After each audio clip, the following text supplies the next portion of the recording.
केदारनाथ धाम में श्रद्धालुओं की भारी भीड़ उमड़ रही है। कपाट खुलने के बाद से लगातार यात्रियों की संख्या बढ़ रही है। अभी तक करीब 2 लाख श्रद्धालु बाबा केदार के दर्शन कर चुके हैं और हर दिन 30,000 से अधिक श्रद्धालु बाबा केदार के दर्शन करने पहुंच रहे हैं। वहीं केदारनाथ धाम में श्रद्धालुओं की सुविधाओं का पूरा ध्यान रखा जा रहा है। दूर दूर से धाम में आ रहे श्रद्धालु यहां की व्यवस्थाओं से खुश हैं और धामी सरकार की जमकर तारीफ कर रहे हैं।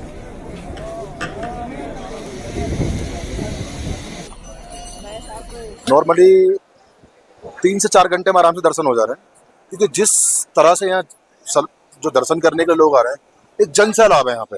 लेकिन यहाँ पे जो प्रशासन है, जिस तरीके की उन्होंने व्यवस्था कर रखी है यहाँ पे, बहुत ही लाजवाब है और सराहनीय है। मैं धन्यवाद करता हूँ ऐसे प्रशासन को, आदरणीय पुष्कर सिंह धामी जी को, उत्तराखंड गवर्नमेंट को।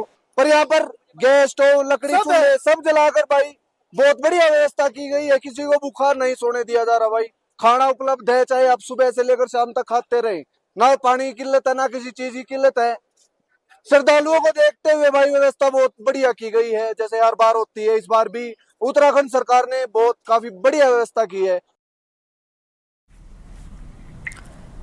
आदि कैलाश में इस बार 1 मई से श्रद्धालुओं का तांता लगना शुरू हो गया है, लेकिन इस बार यात्रा कुछ खास है।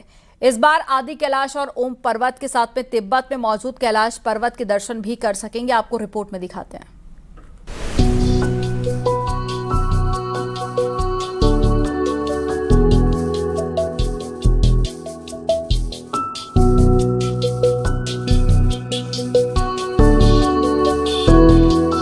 पिथौरागढ़ में होने वाली आदि कैलाश यात्रा इस बार 1 मई से शुरू हो रही है। यात्रा के लिए इनर लाइन पास 28 अप्रैल से बनने लगेंगे। 16,000 फीट से अधिक की ऊंचाई पर मौजूद आदि कैलाश को भगवान शिव और पार्वती का निवास स्थान माना जाता है। आदि कैलाश 5 कैलाशों में से एक है। यही वजह है कि हर कोई यहाँ पहुँचना चाहता है। आदि कैलाश को तिब्बत में मौजूद कैलाश पर्वत का प्रतिरूप भी माना जाता है, लेकिन इस बार यात्री आदि कैलाश के साथ ही कैलाश पर्वत के दर्शन भी कर सकेंगे। इस बार जो हमारा ओल्ड लिपू पास है, उसमें भी कुछ डिसीजन लिया जाए, ताकि जो आने वाले पर्यटक हैं उनको भी जो है अपने देश से ही बिना वीजा, बिना पासपोर्ट के वो कैलाश के दर्शन कर सकें। ये कोशिश कर रहे हैं इस बार। बाकी सारे तैयारियां जो है प्रशासन के द्वारा कर ली गई हैं। केम वेन के रेस्ट हाउस भी खुल गए हैं। असल में 19,000 फीट की ऊंचाई पर मौजूद लिपुलेख दर्रे के पास से ही ओल्ड लिपुलेख का रास्ता गुजरता है।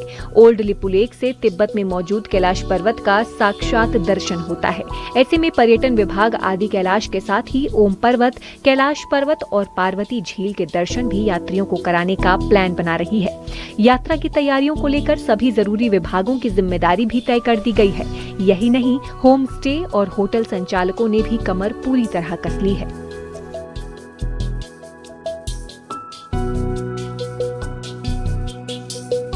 धारचूला में इनर लाइन परमिट बनने में थोड़ा विलम्ब होता है, देरी हो जाती है। और एक पिथौरागढ़ में पिछली बार यहाँ पे इनर लाइन परमिट बनाने की कार्रवाई की गई थी, तो हम चाहते हैं कि बेस कैंप पिथौरागढ़ को बनाया जाए और यहीं से जैसी ज़्यादा इनर लाइन परमिट बने, ताकि यात्रियों को परेशानी न हो।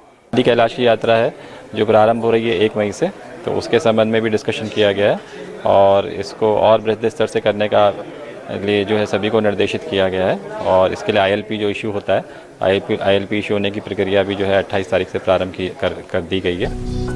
ओल्ड लिपुलेख भारत का वो इकलौता इलाका है जहां से चीन में मौजूद कैलाश पर्वत दिखाई देता है। यहां से भगवान भोले के दर्शनों के लिए न तो चीन की सहमति की दरकार है और न ही वीजा और पासपोर्ट की। ऐसे में आदि कैलाश यात्रियों के लिए इस बार की यात्रा कई मायनों में खास होने जा रही है। न्यूज़ 18 के लिए पिथौरागढ़ से विजयवर्धन उप्रेती की रिपोर्ट।